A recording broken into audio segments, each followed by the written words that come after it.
L'autonomia del Veneto sia per il nuovo governo una priorità, lo ha chiesto il governatore Zaia alla Presidente del Senato Casellati, che per la prima uscita ufficiale ha scelto la regione. Aeroporto e viabilità, Cassugan ribadisce la linea dura con Save sulla sperimentazione dei voli e ai cittadini conferma il suo no al completamento del Terraglio Est. Lavoriamo per liberalizzare la 27. Amministrative 2018, un altro candidato sindaco per Cassugana è Giuseppe Bisetto, schierato dal Popolo della Famiglia a recuperare i veri valori, dice. Il caso Asco Holding, dopo la bocciatura del TAR, i sindaci che vogliono la quotazione in borsa rilanciano un vertice per ritrovare l'intesa, nessuna conseguenza per le bollette, assicurano. Tragedia Cison di Valmarino, 73enne al volante di un furgone perde il controllo del mezzo e si scontra contro il guardrail, nulla da fare per l'anziano colpito probabilmente da un malore. Immatricolano l'auto di grossa cilindrata all'estero per non pagare in Italia bollo, assicurazione e sanzioni, stretta della Polizia Locale di Treviso, 10 i multati, verbali da 532 euro. I lavoratori della Benetton di Ponzano e Castrette approvano il nuovo contratto integrativo, introdotta la banca ora etica, un salvadanaio del tempo per accumulare ore da spendere al bisogno. Dal 51esimo stormo di Strana allo spazio, il capitano Samantha Cristoforetti ieri ha incontrato centinaia di studenti degli istituti superiori o Pitergini. Buonasera e ben ritrovati dalla redazione di Treviso, questi dunque i titoli di oggi. L'autonomia faccia parte delle priorità del nuovo governo, lo ha detto la Presidente del Senato Maria Elisabetta Casellati oggi a Venezia durante l'incontro con il governatore Zaia. Onori al Presidente del Senato.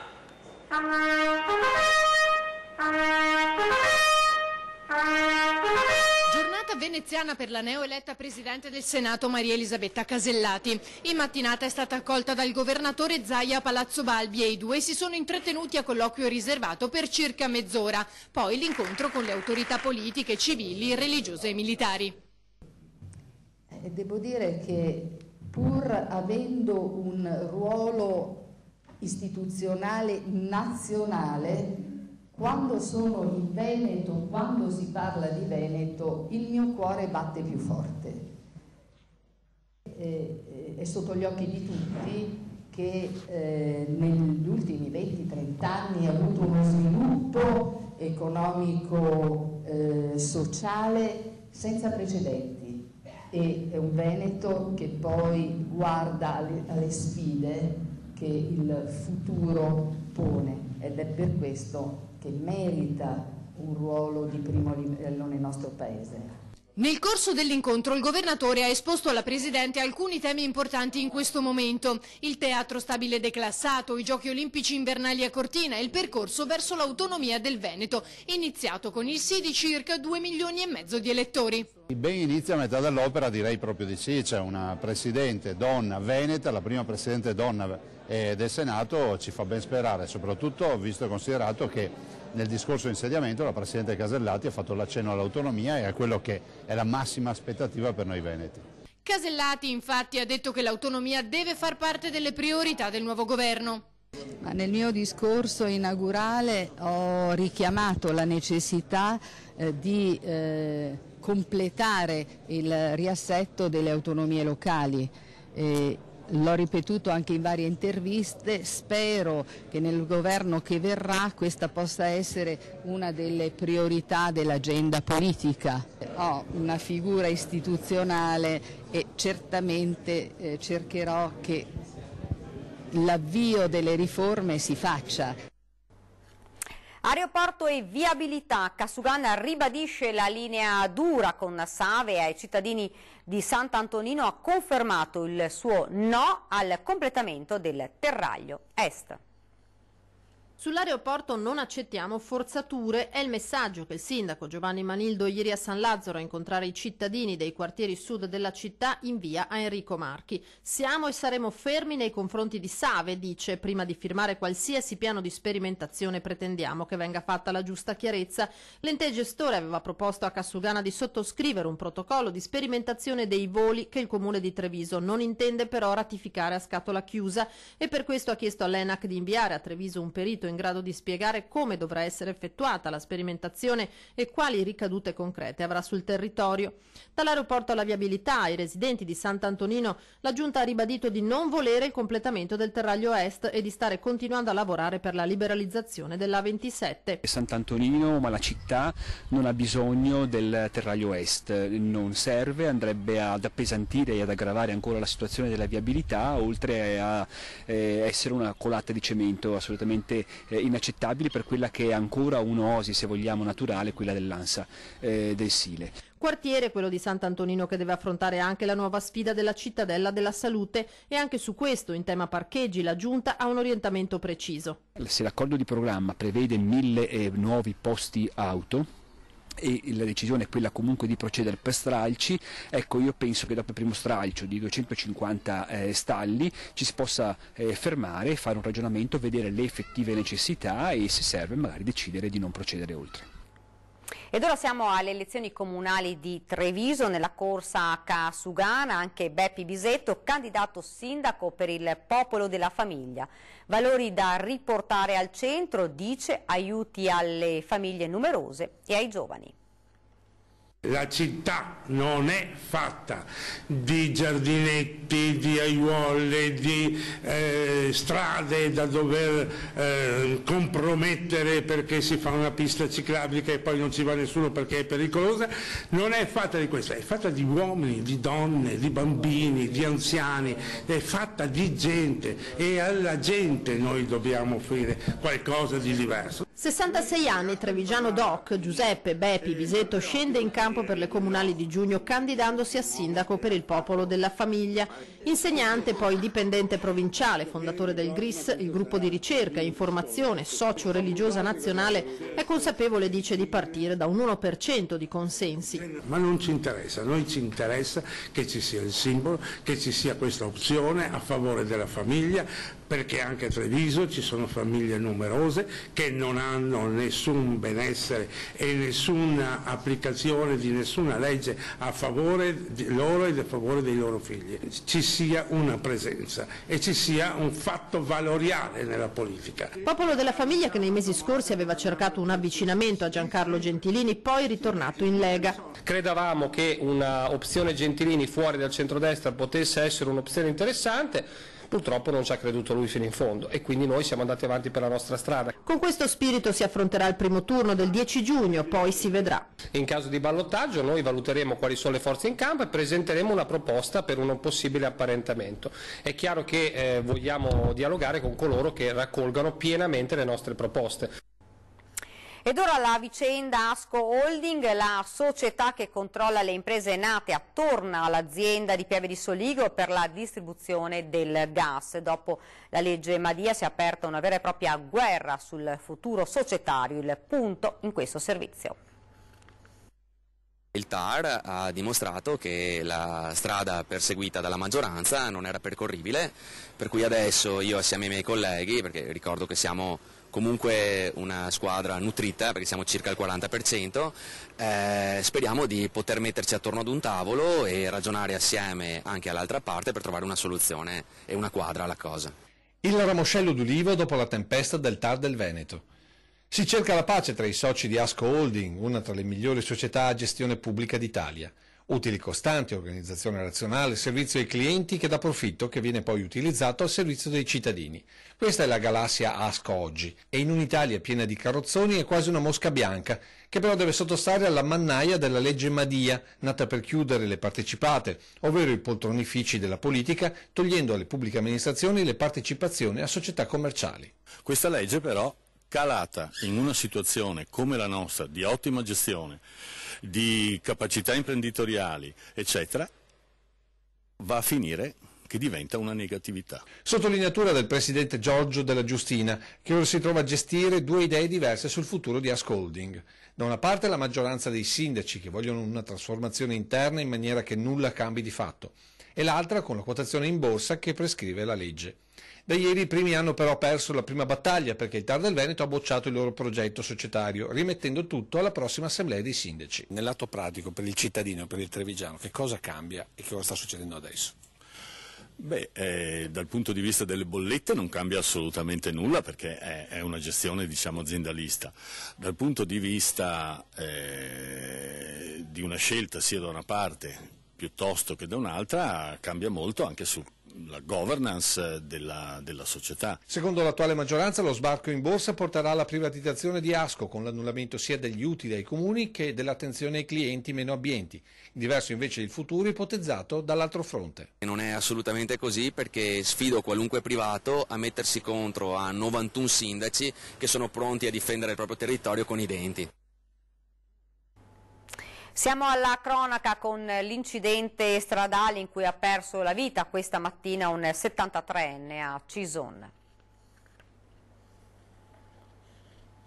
Sarebbe stato un improvviso malore a far perdere il controllo del furgone che stava guidando a un 73enne di Mel, nel bellunese, Adriano Zampieri, morto oggi poco prima di mezzogiorno a Cison di Valmarino. L'anziano stava procedendo lungo via Indipendenza, la strada che dalla frazione di Soller conduce verso Mura. Pare stesse facendo rientro a casa. All'altezza del bivio per Tovena e Passo San Boldo, la rovinosa uscita di strada. Nessun accenno di frenata sull'asfalto con il furgone che finisce a piena velocità contro il guardrail e la segnaletica stradale. Malgrado questo l'abitacolo resta sostanzialmente integro, eppure per Zampieri non c'è più nulla da fare. Sul posto il SUEM 118, i tentativi di rianimazione da parte dei paramedici con il 73enne che non dà però più segni di vita. Ad accertare la dinamica i carabinieri di Cison di Valmarino, mentre i vigili del fuoco si sono occupati del recupero del mezzo portato via poi dal carro attrezzi. Nessun altro veicolo è fortunatamente rimasto coinvolto nell'incidente. È terminata in una rissa a due una semplice serata tra amici in un'abitazione di Dossone. Il fatto avvenuto nella notte tra mercoledì e giovedì sarebbe da ricondurre all'eccessivo consumo di alcol che ha poi portato un 18enne colombiano con precedenti di polizia e residente a Casera ad essere arrestato con l'accusa di lesioni aggravate. Il giovane infatti, per futili motivi, mentre si trovava nella propria abitazione, ha improvvisamente preso una brocca di vetro e l'ha poi scagliata in testa all'amico coetaneo ma di nazionalità venezuelana, procurandogli lesioni al capo e al viso guaribili in 30 giorni. Ed ancora cronaca, giro di vite della polizia locale di Treviso sulle auto immatricolate all'estero che circolano tranquillamente nel nostro territorio. Scattano le supermulte. Autovetture di grossa cilindrata immatricolate all'estero con targa straniera ma con effettivi possessori italiani o stranieri residenti in Italia da decenni. È questa la situazione che si è trovata di fronte alla polizia locale di Treviso nell'ultimo periodo ed ora, dopo controlli e segnalazioni, arriva il giro di vite. Scatta la sanzione di 532 euro che dovrà essere immediatamente pagata sul luogo dell'accertamento. Pena fermo del veicolo. In pratica alcuni automobilisti, stanchi evidentemente di pagare tasse e bolli, hanno escogitato questo sistema che di fatto offre dei benefici non da poco. Pagano un'assicurazione bassa, non versano il bollo e spesso i proprietari dei mezzi di grossa cilindrata riescono a scampare le multe. Infatti è stato messo in evidenza l'effettiva difficoltà nel reperire il responsabile delle violazioni commesse con quel veicolo. La notifica dei verbali ai proprietari dei veicoli esteri, nonché il sistema di riscossione coattiva italiano, è concretamente difficile. Così, mano al codice della strada, obbligo di pagare le sanzioni al momento della contestazione da parte dell'agente di polizia. Le assemblee dei lavoratori di Benetton Group hanno dato il loro consenso all'ipotesi di accordo integrativo che le organizzazioni sindacali avevano predisposto nei giorni scorsi d'intesa con i vertici aziendali. Per i segretari generali territoriali di categoria si tratta di un buon accordo per quanto riguarda la parte normativa e pragmatico per quanto concerne il piano economico.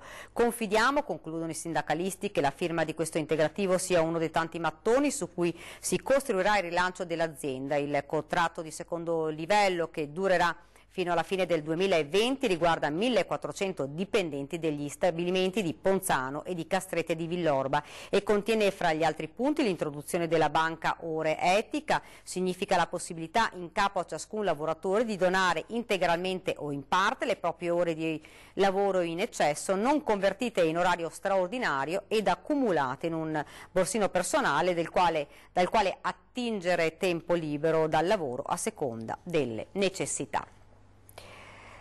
Ed ora siamo a Mogliano Veneto, degrado dopo la tegola che è piombata nel plateatico proprio nella centralissima via Matteotti, scoppia la polemica. Il sindaco e la proprietà ha 3 giorni per sistemare. 3 giorni è questo il tempo che il sindaco di Mogliano Veneto, Carola Arena, ha dato al re del caffè, Massimo Zanetti, proprietario dell'edificio, per sistemare e mettere in sicurezza il tetto. Un palazzo storico in assoluto stato di degrado che si trova nella centralissima via Matteotti, in croce con il Terraglio. Zona di grande passaggio sia pedonale che automobilistico. L'altro giorno una tegola è piombata sul plateatico di un bar, fortunatamente senza causare danni alle persone, ma il rischio ormai è altissimo. Siamo intervenuti già ieri mattina con un'ordinanza rivolta ai proprietari, la proprietà è Zanetti, affinché in 3 giorni mettano in sicurezza l'edificio. I vigili del fuoco, fra l'altro, hanno evidenziato che altre tegole sono a rischio caduta e che delle parti dell'edificio vanno ristrutturate. Dopo la messa in sicurezza la proprietà dovrà pensare a sistemare la struttura. Dopodiché dovranno fare tutto quello che va fatto, cioè fare una perizia e quindi fare quegli interventi che sono necessari, che si renderanno necessari per mettere in sicurezza complessivamente l'immobile. La gente passa e scuote la testa. E ogni volta che passiamo di qua comunque ci chiediamo perché, visto che siamo in centro, qui cade tutto a pezzi. Situazione fra l'altro che si trascina da anni. Anche l'ex sindaco Giovanni Azzolini era intervenuto con diverse ordinanze. Si era anche impegnata la proprietà a ristrutturare, giustamente a dare valore a quello che è un palazzo bello, ma ormai fatiscente e soprattutto pericoloso. Ma alla fine non si è fatto nulla, bisogna continuare a marcare a uomo la proprietà ed obbligarla ad intervenire, ormai il pericolo è imminente. Trascorsi 3 giorni, l'amministrazione avverte, passiamo alle vie legali. 1958-2018, 60 anni di attività, la Confartigianato di Castelfranco ha aperto ufficialmente le celebrazioni, tracciando un bilancio del passato e guardando le opportunità del futuro. L'appuntamento è stato al Teatro Accademico Castellano. Il 2018 è un anno importante per la Confartigianato di Castelfranco Veneto, 60 anni di attività. Così al Teatro Accademico si è svolta la celebrazione tracciando un bilancio dall'esperienza del passato alla competenza di oggi e dando uno sguardo ovviamente alle opportunità del futuro. L'artigiano, è stato detto, è visto come interprete del territorio. Credo che il prossimo futuro ci aspetti sicuramente qualcosa di più positivo e che permetta comunque a questo mondo dell'artigianato di superare e allontanarci da questo crisi che ormai perdura da qualche tempo. Presenti all'incontro diverse autorità, tra le quali il sindaco di Castelfranco Stefano Marconi, il presidente della Camera di Commercio di Treviso e Belluno Mario Pozza ed il presidente della Federazione Regionale Confartigianato del Veneto Agostino Bonomo. La Confartigianato di Castelfranco è sempre stata riferimento per le tante imprese artigiane che caratterizzano il nord-est ed ha saputo leggere la crisi e superarla. Ma il piccolo artigiano ha ancora un futuro? Il piccolo artigiano ha un futuro solo comunque, secondo me, se si mette in rete. Questi sono i dati che abbiamo visto anche qui, sia della Camera del Commercio sia di quello che sta in questo momento parlando il professor Corò, ma sicuramente l'artigiano deve entrare in rete. Da solo è sempre più difficile farlo, per tutta una serie di motivi, gli investimenti, il credito, le commesse, la qualità, la certificazione sicuramente sono dei momenti un po' importanti, quindi ritengo assolutamente che si deve mettere in rete. L'importante, ha detto il sindaco Marcon, ora è rinnovarsi e innovarsi costantemente. Nel Veneto essere piccolo è un valore aggiunto. Il nostro territorio, ha concluso, è pieno di potenzialità grazie alle quali abbiamo resistito alla grande crisi. La Confartigianato continua da qua, partendo da questi 60 anni in prima linea. Ed ora ci fermiamo un attimo, c'è una piccola pausa pubblicitaria.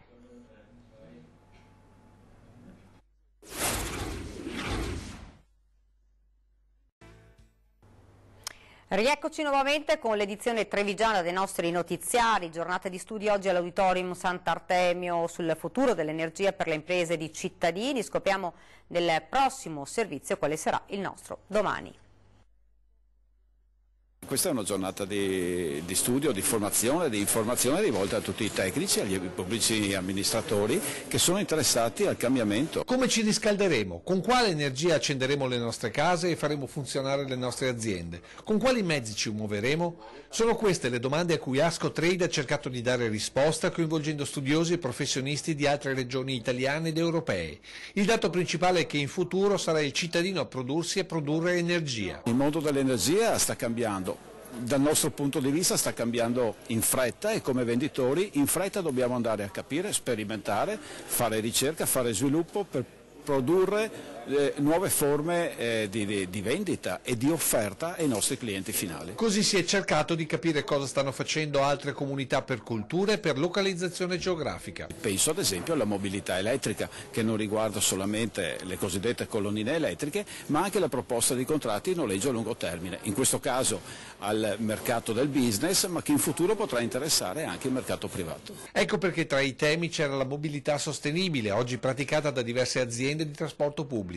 Un futuro dove inevitabilmente anche Ascotrade dovrà rinnovarsi. Noi siamo obbligati, siamo persone che vivono di mercato, lo devono interpretare, lo devono leggere, ci dobbiamo adattare a questi cambiamenti e in fretta, perché se non lo facciamo noi lo fa qualche nostro competitor. E a proposito di cambiamento, inevitabile la domanda sul futuro delle società Asco. Questi sono argomenti che riguardano la proprietà, la domanda va rivolta in verità alla proprietà di Ascotrade, noi siamo chiamati a vendere, facciamo gli amministratori di una società di vendita e di questo ci occupiamo dalla mattina alla sera. Ed ora siamo ad un prodotto della terra trevigiana che sta ottenendo un crescente successo all'estero, è l'asparago di Cimadolmo. Sentiamo. Marca trevigiana, terra di prosecco, radico rosso e asparagi. E con Cimadolmo si apre questa settimana la stagione 2018 della verdura veneta più venduta al mondo. Già perché nel rapporto terreno e resa produttiva l'asparago è secondo solo al prosecco come prodotto richiesto all'estero. I dati arrivano dalla regione. Sono circa 1500 ettari e facciamo una produzione intorno ai 10.000 tonnellate annue, quindi con anche forza crescita su molte province. Un'annata che si presenta in ritardo per la raccolta degli asparagi. Freddo e maltempo hanno penalizzato i precoci, mantenendo al momento prezzi intorno ai 14-18 euro al chilo, con grande soddisfazione per i produttori, molti dei quali da tempo combattuti se continuare con cumuli, teloni e pacciamature o convertirsi al prosecco. Per questo la Regione sostiene la coltivazione del turione ambito dal turismo enogastronomico, che qui si coniuga con un vero e proprio circuito territoriale che culmina con la mostra del primo asparago certificato dall'Unione Europea. 11 comuni, 36 produttori, 43esima edizione, numeri da giocarsi all'otto perché è un bel risultato. Sicuramente sì, diciamo che il bel risultato è che questi numeri ci fanno sì che anche nel 2018 questa manifestazione, questo circuito diventi il più importante a livello nazionale. Testimonia di quest'anno un volto della gastronomia del nord-est, Fabrizio Nonis. Metà veneto, metà friulano, per lui inevitabile la domanda su un'altra nostra eccellenza dall'origine contesa, il tiramisù. Da che parte sta per il tiramisù? Apprezzo tutti e due i tipi di tiramisù, quindi li mangio volentieri, voi fateli mangiare, io li mangio sempre. Dal 51esimo stormo di Strana allo spazio, il capitano Samantha Cristoforetti ieri è arrivata nella Marca, dove ha incontrato centinaia di studenti degli istituti superiori OP Tergine. Samantha Cristoforetti è rimasta nello spazio per 199 giorni, la prima donna italiana ad aver partecipato ad una missione dell'Agenzia Spaziale Italiana a bordo della Stazione Spaziale Internazionale. Un sogno per molti giovani che ieri hanno ascoltato con estrema attenzione il racconto del capitano. L'astronauta ha subito parlato della sua vicinanza con la nostra terra. Una terra che fa parte della mia storia personale, perché sono stata diversi anni assegnata al 51esimo stormo di Strana, quindi proprio qui vicino, ed ero peraltro a Istrana quando poi fui selezionata come astronauta, ormai quasi 9 anni fa. Lei è uno dei 556 astronauti che sono stati in orbita. Quando le viene chiesto se sente il peso di questa responsabilità, le risponde in maniera diretta e semplice. La responsabilità sicuramente la sento, cerco di gestirla in modo che non sia un peso. Racconta della sua missione e sotto gli occhi ammirati dei giovani ha parlato della gravità. All'inizio è un po' faticoso abituarsi, magari no, ma insomma succedono sempre piccoli incidenti, soprattutto perdere cose, no? quindi passi un sacco di tempo a cercare cose che ti sei perso, però poi soprattutto all'inizio c'è addosso tutto questo entusiasmo che, voglio dire, sono delle piccoli fastidi che gestisci senza alcun problema, e poi in realtà verso la fine ti abitui, ormai già dopo un po' di mesi di esperienza diventa seconda natura non perdere più le cose, tenerle sott'occhio anche mentre stanno fluttuando, comunque appoggiarle senza che si vadano perse. Ed è davvero tutto da Treviso, vi lascio alle previsioni del tempo, grazie davvero per averci seguito, buona serata.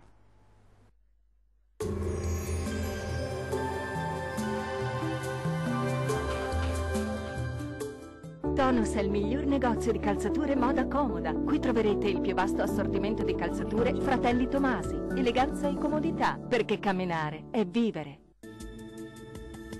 Ben ritrovati al meteo di Antenna 3. Sarà una bella giornata di sole sulle nostre regioni grazie alla presenza dell'alta pressione. Sul Veneto bel tempo, asciutto e stabile su tutti i settori. Qualche foschia mattutina sulle vallate alpine e locali addensamenti, ma del tutto innocui. Ampio soleggiamento altrove con cielo poco o parzialmente nuvoloso. Le temperature minime saranno comprese tra 8 e 10 gradi, valori massimi in aumento tra 14 e 17 gradi. Non cambia di molto la situazione sul Friuli Venezia Giulia, anche qui il tempo risulterà stabile e per lo più soleggiato, il cielo infatti si presenterà sereno o al più con poche nubi a carattere sparso. Le temperature minime saranno comprese tra 6 e 10 gradi, valori massimi invece oscillanti tra 16 e 19 gradi circa. Anche sul Trentino Alto Adige il tempo sarà in prevalenza asciutto, tanto sole sui settori alpini di confine, molte nubi invece altrove, anche con isolati piovaschi, specie al pomeriggio, in particolare sul Trentino. Diamo uno sguardo alle temperature, le minime saranno comprese tra 12 e 13 gradi, valori massimi invece oscillanti tra 15 e 16 gradi circa. Dal meteo di Antenna 3 per ora è tutto. Arrivederci al prossimo aggiornamento.